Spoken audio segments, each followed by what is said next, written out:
Radio Kédougou, le journal avec Sotelma Malitaire.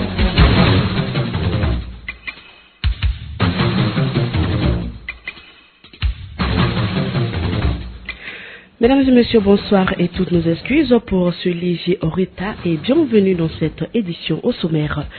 Le ministre malien de la Réconciliation nationale a rencontré hier la presse.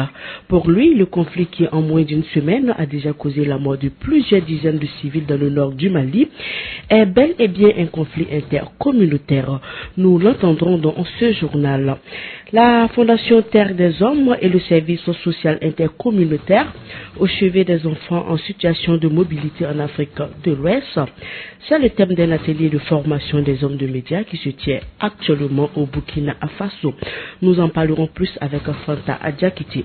Voici pour vous les titres, les détails dans un instant avec Mariam Kouyati.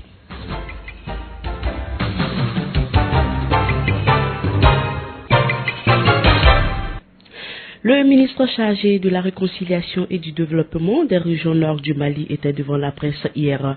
Le conflit qui en moins d'une semaine a déjà causé la mort de plusieurs dizaines de civils dans le nord du pays est bel et bien un conflit intercommunautaire, a déclaré Cheikh Omar Diarra. Nous l'écoutons. Ce qui s'est passé est la résultante d'un conflit qui est latent, qui existe depuis de nombreuses années. Et c'est un conflit qui est structuré autour du foncier, et un conflit qui est structuré autour du bétail et qui met en opposition certaines communautés, les Peuls, les Touaregs. Et ce conflit est sous-jacent, il peut éclater à tout moment dans la mesure où nous sommes en présence d'une situation post-conflit au Mali, et dans la mesure où l'État n'est pas présent dans toutes les localités du nord du pays. Donc on est dans une zone d'insécurité où il y a des conflits latents et où les armes circulent librement. Donc tous les ingrédients sont réunis pour qu'il y ait violence de temps en temps. Mais comme je vous l'ai dit, au niveau des trois régions du nord, la présence de l'État n'est pas effective, et cela est le résultat du conflit que nous avons enregistré depuis 2012, mais surtout du fait que nous avons connu une lente dégradation de la qualité des institutions, de ceux qui représentaient les institutions. Lorsque ceux-ci n'ont plus la crédibilité pour traiter les conflits quotidiens, on peut parler d'absence de l'État. Guerre communautaire entre Peuls et Touaregs au nord du Mali. Les populations d'Anzongo ont peur que la situation ne se dégénère car elle prend de l'ampleur avec des nouvelles victimes et des blessés graves. Des camps et des hameaux de culture ont été détruits de part et d'autre. Kassim Traoré a joint un habitant d'Anzongo et nous parle des affrontements d'hier. En tout cas, depuis les combats de Tamkoutat, il se trouve que ça a vraiment dégénéré dans le cercle d'Anzongo, notamment entre communautés Peuls et communauté Touareg. Et contrairement à ce qu'une certaine presse a raconté, en tout cas c'est des morts et des blessés en pagaille auxquels on assiste aujourd'hui dans les environs du cercle d'Anzongo. Et cette situation est de nature, en tout cas, à troubler la culture des populations et même les inquiète par rapport à une paix jugée déjà fragile. Donc si on comprend très bien, ce n'est pas un problème avec des groupes armés, mais c'est entre les communautés maliennes elles-mêmes. Effectivement, ce qu'il faut dire, parce qu'il faut qu'on soutienne un langage de vérité, plutôt que des combats entre terroristes, nous assistons à une guerre intercommunautaire. Il s'agit d'une guerre entre les Peuls et les Touaregs. Alors qu'est-ce qui est à la base de ce conflit intercommunautaire? Qu'est-ce qui ne va pas, disons, entre les deux communautés? Comme je l'ai dit, les Peuls s'estiment toujours les grandes victimes de cette situation, puisque vous savez que leur activité principale c'est le bétail, c'est l'élevage. Il se trouve que des bandits armés de toute Akabi viennent constamment tomber sur eux, leur privent de leurs biens, qu'ils vendent à vil prix. Je vais vous donner un exemple très concret.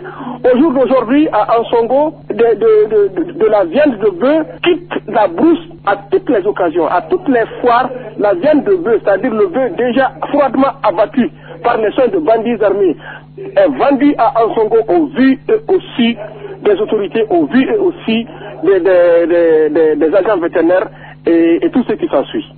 Mais on est en train de se demander d'où est-ce que toute cette chair, toute bovine, toute cette viande-là provient. Toute la question est là. Donc c'est pour cette raison que les peuples estiment qu'ils sont en droit de prendre les armes et protéger leur patrimoine, leur bien. Alors, ça veut dire si rien n'est fait que la situation va embraser tous les cercles? Ah, bien entendu. Si rien n'est fait, on s'inquiète. Parce que aujourd'hui, comme je l'ai dit, c'est une guerre communautaire et personne n'est prêt à voir son prochain, disparaître comme ça, sans faire quelque chose. Donc, vraiment, les gens s'inquiètent. Les populations s'inquiètent. Donc, il faut franchement que le gouvernement s'assume. Que le gouvernement s'assume et qu'on accepte de faire asseoir les fils de la même localité autour de la même table pour parler de ce problème qui n'a que trop duré. Sinon, ça dégénère parce que ça s'approche petit à petit de tous les campements qui aujourd'hui sont en alerte. Toutes les fractions nomades en brousse sont en alerte. Ça veut dire que c'est de la vengeance à répétition et que Dieu nous en garde, cela pourrait nous amener dans un gouffre. Voilà, c'était là un habitant d'Anzongo. Il nous parlait des affrontements d'hier. Restons toujours dans ce même cadre. Les raisons qui ont causé ces violences au nord du Mali sont multiples. Quelques Bamakois nous donnent donc leur point de vue. Ils sont au micro d'Abou Bolozoukoula. C'est dû au fait que à un moment donné, les gens ils se sont sentis délaissés. Ils sont adhérés à Moudjao par vengeance vis-à-vis des Touaregs que par idéologie. Il y a le problème d'ethnie entre le peuple et les Touaregs. Et donc, à mon avis, tout ce qu'on peut faire penser sur cette idée pour avoir une solution, il va falloir qu'on se mette sur la table et voir l'accord de Ouaga, si possible, pour que nous puissions trouver la solution. Et là, ne peut pas se déployer en quantité et en nombre suffisant pour combattre les ennemis de la nation.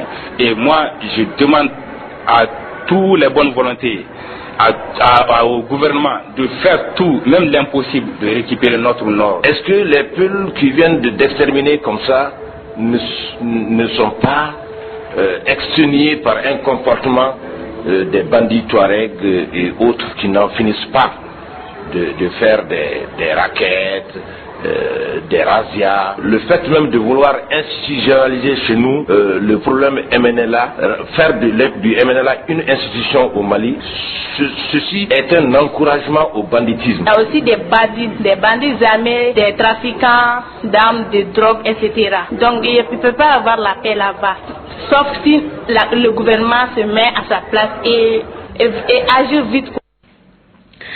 Sur un autre plan, dans le cadre de la réalisation de son projet d'appui aux initiatives du contrôle citoyen de l'action publique, le groupe de suivi budgétaire a organisé ce matin un atelier de restitution des résultats du suivi de l'utilisation des indemnisations foncières des années 2010, 2011 et 2012. Financé par l'ambassade du Royaume du Danemark, l'objectif consiste de s'assurer de l'utilisation efficace des ressources budgétaires allouées à l'indemnisation foncière sur la période allant de 2010 à 2012. Pour en savoir plus, écoutons Moriba Tungara, consultant au groupe de suivi budgétaire et l'automico de Kani Okeita. Ce qui serait une recommandation à accorder au gouvernement malien, c'est de faire en sorte que les victimes soient indemnisées avant la réalisation des travaux d'utilité publique. Aussi, nous demandons aux autorités du gouvernement de mettre en place des bases de données permettant une gestion efficace de la question de l'indemnisation foncière, notamment avoir des bases de données permettant de faire la classification par localité, par catégorie de bénéficiaires, pour que le groupe de suivi budgétaire, la prochaine mission, puisse au moins savoir qu'il y a des améliorations dans ce sens-là. Du côté des bénéficiaires, c'est-à-dire des victimes, les plaintes sont nombreuses. Ce que nous avons à dire à l'État malien, à travers le groupe de suivi budgétaire, c'est de faire en sorte que les recensements, les enquêtes puissent être faits dans le respect des droits humains de ces victimes-là. Accorder la plus grande considération à ces victimes, à leur dignité, lors des travaux d'expropriation pour besoin d'utilité publique. Ce travail-là n'est pas un travail de bras de fer avec le gouvernement. Il faut comprendre, c'est un point d'information et de sensibilisation des citoyens sur la question. Un autre atelier également à Ségou sur l'autonomie financière des mutuelles de santé, organisé par l'unité opérationnelle de la mutualité de Ségou. Cet atelier va permettre aux participants de voir les contextes et les objectifs de l'atelier en vue de la rédaction des plans d'action des communes mutualistes. Le point avec Douba Dambeli. Il s'agit à travers cet atelier d'accompagner la stratégie nationale de développement des mutuelles de santé du gouvernement malien. Issa Sissouma, directeur général. Depuis maintenant 3-4 ans, nous avons commencé à doter les mutuelles d'animateurs gestionnaires. Ce sont des salariés utilisés en temps plein par les mutuelles pour faire de la sensibilisation, pour collecter les cotisations et faire en sorte que les mutuelles aient plus d'adhérents. Vision, c'est-à-dire qu'au bout de 3 ans, normalement, l'animateur devait travailler à atteindre un niveau d'adhérents et de cotisations conséquemment qui lui permettrait d'assurer son salaire et le fonctionnement qui est aujourd'hui assuré par nos partenaires. Une façon de prévenir et assurer la relève après le départ des partenaires. Al-Mahadi Ibrahim Touré, directeur développement social et économie solidaire Ségou. Je crois qu'un des gros problèmes de nos mutuelles, non seulement il y a l'adhésion, mais surtout la fidélisation. Mais moi, je me suis toujours dit qu'en Afrique, on a des problèmes de prévention. Les gens, ils prévoient pas. Or, gérer, c'est prévoir. Il va falloir que désormais, nous nous disions que si les gens viennent nous aider, il faudrait que nous puissions nous prendre en charge. Il faut noter que la mutualité de santé intervient dans la région de Ségou dans 25 communes avec plus de 17 000 personnes couvertes. La Fondation Terre des Hommes et le Service social international au chevet des enfants en situation de mobilité en Afrique de l'Ouest. C'est le thème d'un atelier de formation des hommes de médias qui se tient présentement à Ouagadougou au Burkina Faso. Le but est de promouvoir, sensibiliser les parents, l'État et la communauté, mais aussi de faire un plaidoyer pour amener les dirigeants à respecter les différentes conventions signées pour la protection des droits des enfants. Le point avec notre envoyé spécial à Ouagadougou, Fanta Adjakité. Les enfants à mobilité est un enfant en déplacement de son lieu de vie habituel à une zone inhabituelle. Au cours de ces déplacements, ils sont très souvent victimes de toutes sortes de violences.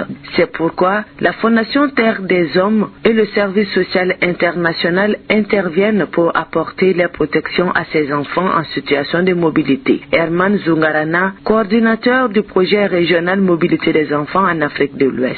On se rend compte que pour la plupart de ces gosses, tout ne se passe pas toujours bien. Parce que aussi bien pendant leur trajet que sur leur destination, on a des situations d'abus, de violence. Lorsqu'on prend par exemple les filles du Sourou au Burkina qui vont travailler comme domestiques dans les familles à Mopti. Lorsqu'on prend les enfants au Togo qui vont travailler au Bénin, au marché ou dans les familles, et bien souvent il y a donc des dangers de violence physique, sexuelle, verbale, psychologique. Mais il y a la plupart des enfants sont victimes d'exploitation parce que ce qu'ils gagnent souvent est dérisoire par rapport à ce qu'ils déploient comme effort et comme énergie. Ces enfants en mobilité sont partout. Ils sont chez nous comme travailleurs et dans les rues. Ils sont souvent confrontés à gérer seuls leurs problèmes de santé. Au Mali, qu'est-ce que la Fondation Terre des Hommes fait afin de protéger ces enfants? Madame Atayer Salimatou Traoré, point focal national du projet Mobilité Terre des Hommes. Question de santé et protection, nous mettons l'accent parce que si l'enfant a des problèmes de santé, généralement peuvent être dus à une question de non-protection de l'enfant. Dernièrement, on vient de faire la prise en charge sanitaire d'une fille domestique à Moti. Donc, c'est des actions que nous menons dans le cadre de ce projet parce qu'une personne qui n'est pas bien dans sa peau, une personne qui n'est pas en bonne santé ne peut pas travailler comme il le faut. Et nous envisageons aussi un partenariat avec les CSCOM pour que la prise en charge de ces enfants soit facile. Ces enfants ont vraiment besoin de la protection de tout un chacun. Ils sont confrontés à certaines pathologies, telles que le VIH-Sida, la fièvre typhoïde, le paludisme et j'en passe.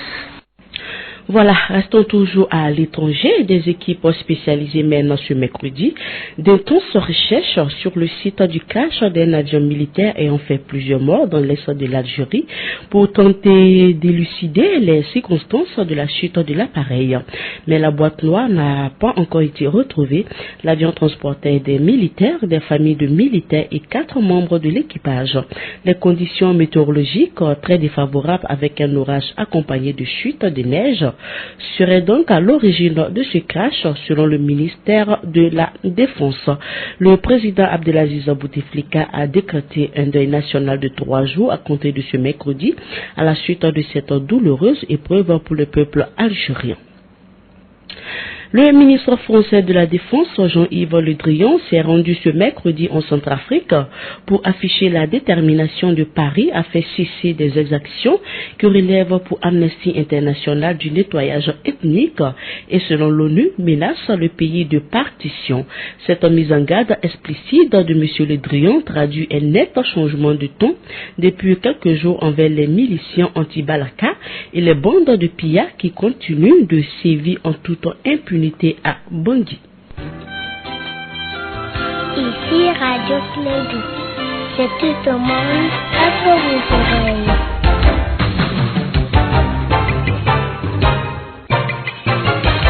Voilà, retour chez nous. Électrification des millions de ménages en Afrique, c'est le but d'un projet que porte Angon, le rappeur sénégalo-américain. Il l'a initié avec d'autres jeunes africains, un Sénégalais et un Malien. C'est dans le cadre de la présentation de son projet visant l'électrification à base de l'énergie solaire des millions de ménages en Afrique que l'artiste Alioune Badara Thiam, de son vrai nom, Angon, est en visite à Bamako. Il a animé un point de presse hier à l'hôtel Radisson, au cours duquel il explique les raisons de son projet. Kassim Traoré. Ce déplacement de la vedette de la musique américaine vise à apporter une réponse à la crise énergétique en Afrique. Il s'agira pour le moment de mobiliser les chefs d'État africains autour de son projet. Alioune Badara Thiam dit Econ. Mine is more of a social responsibility. Pas à cause de l'argent. Si c'était l'argent, je fais juste les tours. Maintenant, je suis bien financièrement, donc ce n'est plus ça. C'est juste aider l'Afrique pour se développer et aussi pour qu'on puisse faire partie des meilleurs dans le monde. Samba Bachili, opérateur économique malien, l'un des initiateurs du projet. Ça va créer des milliers d'emplois. Parce que si je prends le cas seulement du Mali, je pense qu'on doit être à une dizaine de milliers de villages. Et si on doit électrifier tous ces villages avec cette technologie, l'accès à la lumière va améliorer l'éducation. Ce projet d'électrification ne change en rien à la carrière artistique d'Econ. J'ai commencé aussi à faire beaucoup de films que vous allez voir cette année sortir. Et aussi un nouveau album qui va sortir au mois d'avril pour l'Afrique et aussi pour les États-Unis. Après cette conférence de presse, il a procédé au lancement d'une route qui a été électrifiée dans le cadre de ce projet avant de rencontrer le président de la République du Mali. Voilà, à noter qu'Egon est donc en tournée africaine qui doit le mener dans 9 pays.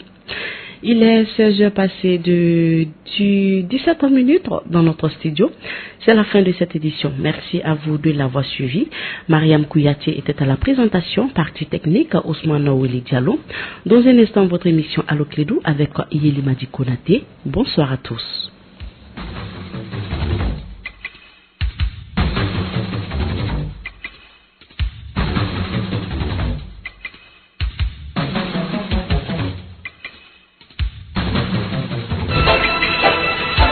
Radio Clédou, le journal avec Sotelma Malitaire.